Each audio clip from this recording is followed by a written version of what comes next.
నమస్తే. Welcome to our channel. నేను మీ ప్రియాంకర. జగన్మోహన్ రెడ్డి గారు దగ్గర దగ్గర 12 ఏళ్ల తర్వాత కోర్టుకి వ్యక్తిగతంగా హాజరయ్యారు. మరి వ్యక్తిగతంగా హాజరైతూ ఆయన ఒక నిందితుడు కోర్టుకు వస్తున్నారు. మరి వస్తున్నప్పుడు ఎందుకు అంతమంది ఆయన్ని రిసీవ్ చేసుకోవడానికి వెళ్ళారు అనేది ఇక్కడ పెద్ద క్వశ్చన్ మార్క్ ఉంది. ఎందుకు అంటే ఆయన ఒక నిందితుడిగా కోర్టుకు వస్తున్నప్పుడు అంతమంది వెళ్ళి స్వాగతించాల్సిన అవసరమూ లేదు. అండ్ ఇక్కడ ఎలాంటి ఎలక్షన్స్ ఇప్పుడు జరగట్లేదు, అందులో వైసీపీ కూడా పార్టిసిపేట్ చేయట్లేదు. మరి ఎందుకు, ఏం మెసేజ్ ఇవ్వడం కోసం వచ్చారు అని చెప్పేసి ఇక్కడ ఒక క్వశ్చన్ రేజ్ అయింది. మరి దీని గురించి డిస్కస్ చేద్దాం. మనతో మాట్లాడడానికి ప్రముఖ పొలిటికల్ అనలిస్ట్ డివి శ్రీనివాస్ గారు ఉన్నారు. ఆయన అడిగి తెలుసుకుందాం. నమస్కారం సార్. నమస్తే. సార్, జగన్మోహన్ రెడ్డి గారు ఎట్టకేలకి 12 తర్వాత నాంపల్లి కోర్టులో వ్యక్తిగతంగా హాజరయ్యారు.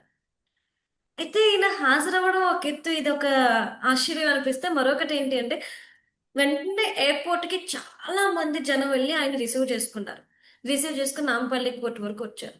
ఇప్పుడు అందరూ అంటున్నారు ఇక్కడ ఏం ఎలక్షన్స్ లేవు, అసలు ఏం చెప్పాలనుకుంటున్నారు. ఒక నిందితుడు కోర్టుకి, చాలా మంది రాజకీయ నాయకులు ఇలానే కోర్టుకు వస్తూ ఉంటారు, వెళ్తుంటారు, ఎవరికి లేని హడావిడి హంగామా ఈయనకి మాత్రమే ఎందుకు అని చెప్పేసి. ఏంటి సార్, అసలు జగన్మోహన్ రెడ్డి గారు ఏం చెప్పాలనుకుంటున్నారు? తెలంగాణలో పార్టీని మళ్ళీ రివైవ్ చేస్తున్నాడు. ఉమ్, తెలంగాణలో వైఎస్ఆర్ కాంగ్రెస్ పార్టీ పీకేశాడు.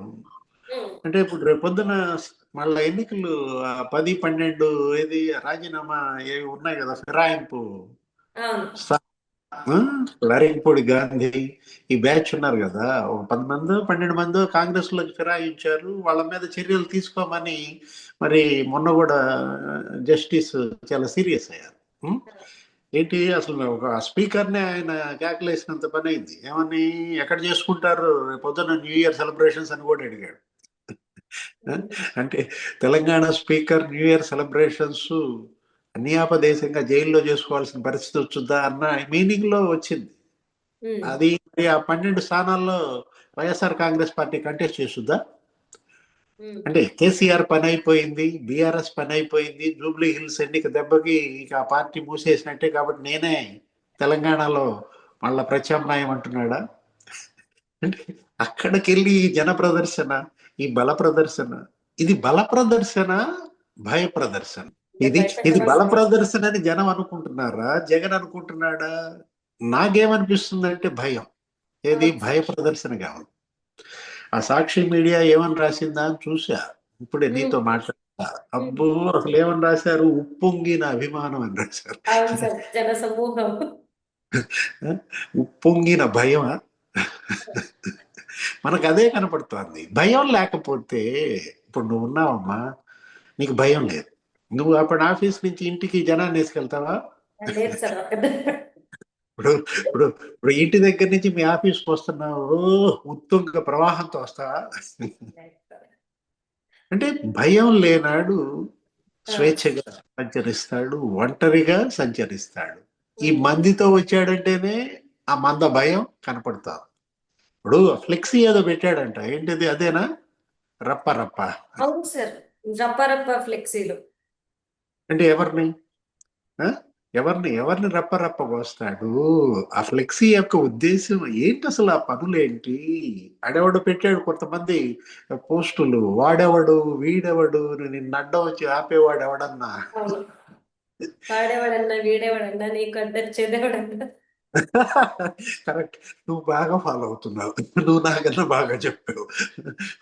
వాడెవడన్నా అంటే, వాడంటే చంద్రబాబా, వీడెవడన్నా అంటే వీడంటే రేవంత్ రెడ్డి, పవన్ కళ్యాణ్.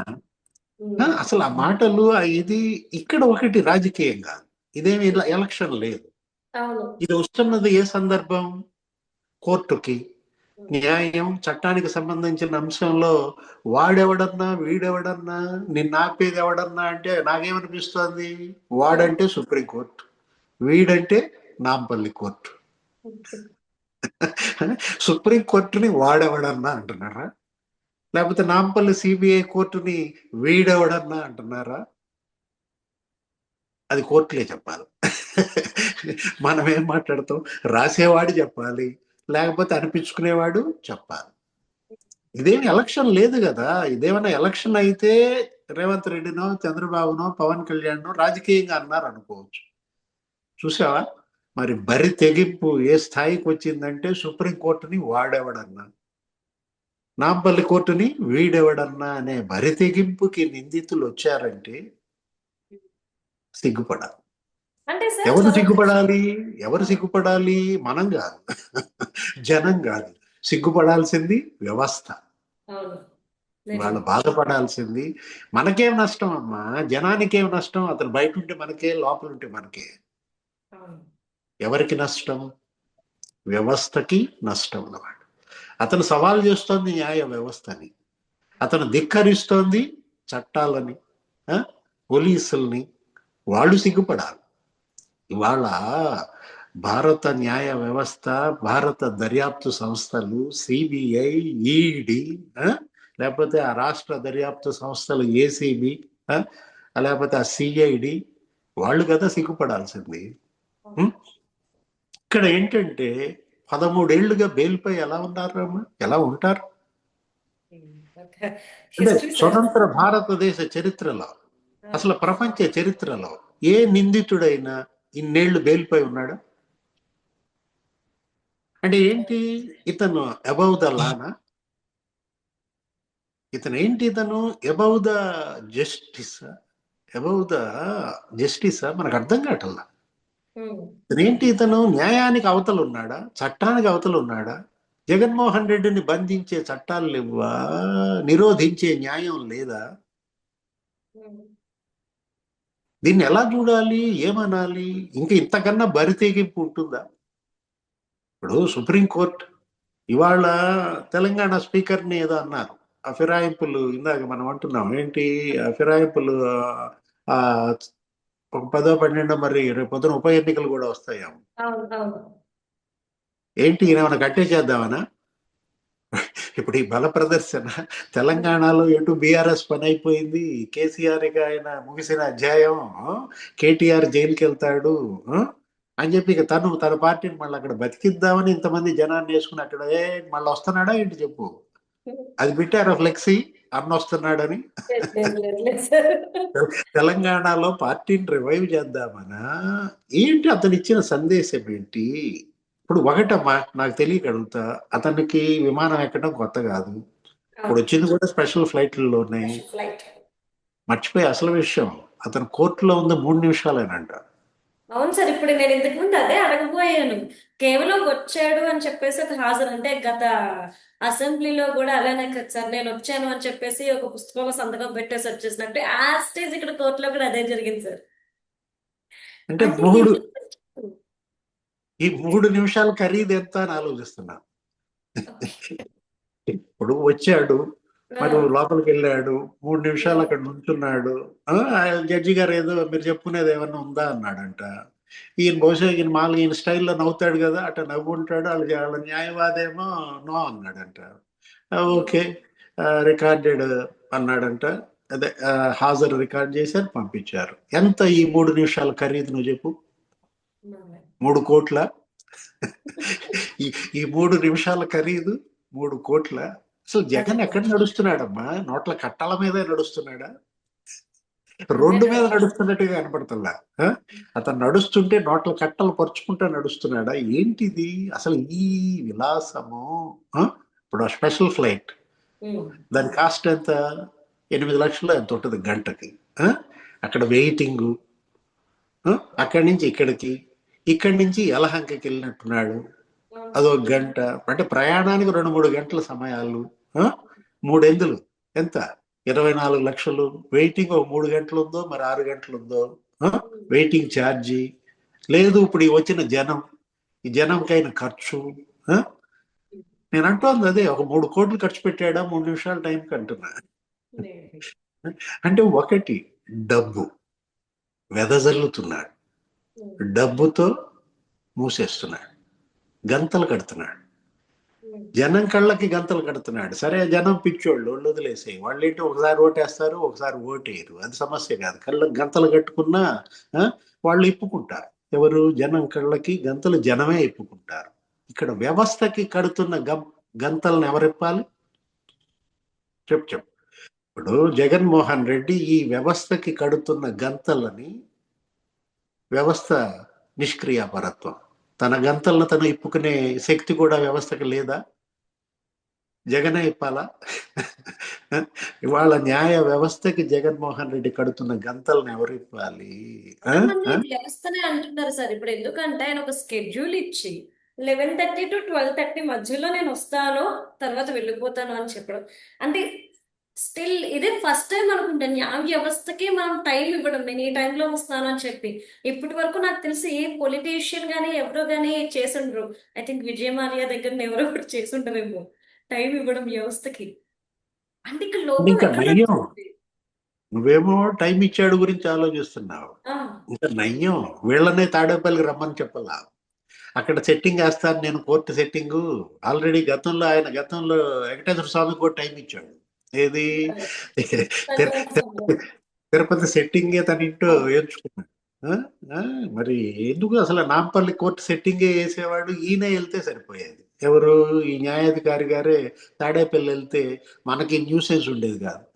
శుభ్రంగా ఏదో కొంతమంది ఒక ఇద్దరు ముగ్గురు పోలీసులు ఉండేవాళ్ళు, ఆయన తీసుకెళ్లేవాళ్ళు, జడ్జి గారిని రికార్డ్ చేసుకునేవాడు, వచ్చేసేవాడు. ఈ 3 కోట్లు డబ్బు కూడా వేస్ట్ అయ్యేది కాదు కదా. అంటే ఇప్పుడు ఖర్చు పెట్టిన 3 కోట్లు కూడాను మళ్ళీ ఒకవేళ కోర్టు కనుక రమ్మంటే, ఇదిగో నేను వస్తే ఇలా ట్రాఫిక్ జామ్ అవుతుంది, నా అభిమానులు మీద పడతారు కాబట్టి ఈసారికి వదిలేయండి, నేను వ్యక్తిగతంగా కాదు జూమ్ లో హాజరవుతానని చెప్పడం కోసం ఇంత హంగులు ఆర్భాటాలు చేశాడు జగన్మోహన్ రెడ్డి అని ఇంకొంతమంది అంటున్నారు సార్. ఇది నిజమేనా? అలా ఆలోచించవచ్చా మనం? అంటే జగన్ డిసైడ్ చేస్తాడా? వ్యవస్థ పాటిస్తుందా? తప్పించుకోవడం తెలుసు కదా సార్ ఆయనకి. ఇప్పుడు డిసైడ్ చేసేది వ్యవస్థ, జగన్మోహన్ రెడ్డి. ఆయన ఎంత సమయం ఉండాలో అతనే డిసైడ్ చేస్తున్నాడు. ఆ? అంతే. ఆయన ఎక్కడికి రావాలో అతనే డిసైడ్ చేస్తున్నాడు. ఆ? అంతే. వ్యవస్థని డిసైడ్ చేస్తున్నాడంటే మామూలు పవర్ఫుల్ వ్యక్తి. అంటే ఒకటి ఇక్కడ చూడాల్సింది, ఉమ్. ఇప్పుడు మనం చూసాం, యలహంకి వెళ్ళాడు, ఇప్పుడు ఉమ్. దిగాడు యలహంకలో. ఎంతమంది అవును. వచ్చారు జనం చెప్పు? రిసీవ్ చేసుకోవటానికి యలహంక ఎయిర్పోర్ట్ లో ఎంతమంది వచ్చారు? ఎంతమంది ఆయన్ని ఎయిర్పోర్ట్ నుంచి ఆ ప్యాలెస్ దాకా సాగనంపారు? ప్యాలెస్ దగ్గర ఏమైనా హడావుడి ఉందా? అక్కడ లేని హడావుడి ఇక్కడ ఎందుకు ఉంది? ఇప్పుడు గన్నవరం ఎన్ని మాట వచ్చాడు, వెళ్ళాడు యలహంక నుంచి? 125 సార్లు తిరిగాడు. ఉమ్. ఇప్పుడు ఈ 18 నెలల్లో జగన్మోహన్ రెడ్డి గన్నవరంలో ఎక్కటం, యలహంకలో దిగటం, యలహంకలో ఎక్కడం, గన్నవరంలో దిగటం 125 సార్లు జరిగింది. ఆ? ఉమ్. మరి ఇన్ని మాట యలహంకలో లేని హడావుడి ఇవాళ బేగంపేటలో ఎందుకు వచ్చింది? లేకపోతే సిబిఐ కోర్టు దగ్గర ఎందుకు వచ్చింది? మర్చిపోయా అసలు విషయం. అక్కడ వాళ్ళ చెల్లెళ్ళు ఎదురుపడిందంట. సిద్ధ గారు ఆ? బాధితురాలు పలక నిందితుల వరకే పలకరించాడా? ఆ? ఆ? లేదండి సార్. పలకరించాడా? లేదండి. సిగ్గుపడ్డాడా? ఆ? ఆ? సిగ్గెందుకు ఉంటదిలే సిగ్గుపడటానికి. ఆ? అంటే ఒకటి, ఆ? బాబాయ్ గుర్తొచ్చాడా? సునీతం చూడంగానే కనీసం మనిషి అయితే ఆ హత్య గుర్తొస్తుంది, ఆ 7 గడ్డలి వేట్లు గుర్తొస్తాయి. అంటే ఇతను మనిషి అని ఎలా అనుకుంటారు, లేదు వేరే విషయం. కానీ ఇక్కడ ఆ, సునీత లేకపోతే షర్మిల విజయమ్మని కలిసినట్టున్నాడు. మరి ఇంకా ఆ విషయం తెలియదు. భోజనం పెట్టిందా వాళ్ళమ్మ? ఆ? లోటస్ పాండ్ కి వెళ్తున్నట్టు కూడా వార్తలు వచ్చాయి. ఆ? ఒకటి ఇక్కడ జగన్మోహన్ రెడ్డి అంటేనే ఇవాళ ఒక మీడియా అటెన్షన్ కోసం అతను తాపత్రయమా? అదొక జబ్బు. ఏది? మీడియా అటెన్షన్ కోరుకోవటం కూడా జబ్బే అనమాట. ఉమ్. ఏదైనా సరే ఇవాళ సుప్రీంకోర్టు మెలకువ, కనీసం వాడు పెట్టిన ఆ పోస్టులు చూసైనా మెలకువాలి. ఏది? వాడెవడు వీడెవడు, ఆ? ఆ? మా అన్నకు అడ్డేవరు అన్నారు చూసావా? దాన్ని చూసైనా కానీ ఇవాళ సుప్రీంకోర్టు ఈ కేసులను గనక ఒక కొలిక్కి తీసుకురాకపోతే ఆ. అదొక మాయని మచ్చ, అదొక తీరని కళంకం. ఎందుకమ్మా? అసలు తీసేయచ్చు కదా, కొట్టేసేయండి. డబ్బా డబ్బా డబ్బా అప్పుడు విచారణ చేసేసి, ఇప్పుడు అతను వేసిన 135 డిశ్చార్జ్ పిటిషన్లో లేకపోతే మొత్తం 11 12 సిబిఐ కేసులు ఉన్నాయి, కొట్టేయండి. లేదా 9 ఈడీ కేసులు ఉన్నాయి, కొట్టేసేసి వదిలేయండి ఆయన ఫ్రీగా. అది చేయకుండా ఇది చేయకుండా ఏంటిది? అంటే ఏంటి? ఈ లాయర్లు సంపాదన కోసమా? జగన్మోహన్ రెడ్డి లాయర్లను బాగు చేయటం కోసమా? ఇప్పటికే కుబేర్లు అయిపోయారు. అటు సుప్రీంకోర్టు లాయర్లు, ఇటు ఇక్కడ కోర్టు లాయర్లు, ఎంతమంది ఏ విధంగా. ఉమ్. ఏదైనా జగన్మోహన్ రెడ్డి అనే వ్యక్తి మాత్రం భారతదేశానికి మరి వజ్రం అంటావా? కోహినూరు వజ్రం కూడా ఇక్కడే దొరికింది. జగన్మోహన్ రెడ్డి మాత్రం ఇవాళ భారత న్యాయ వ్యవస్థ పాలిట ఏమనాలా? Very tragedy. ఇది చాలా విషాదకరం, చాలా దురదృష్టకరం. Thank you so much sir.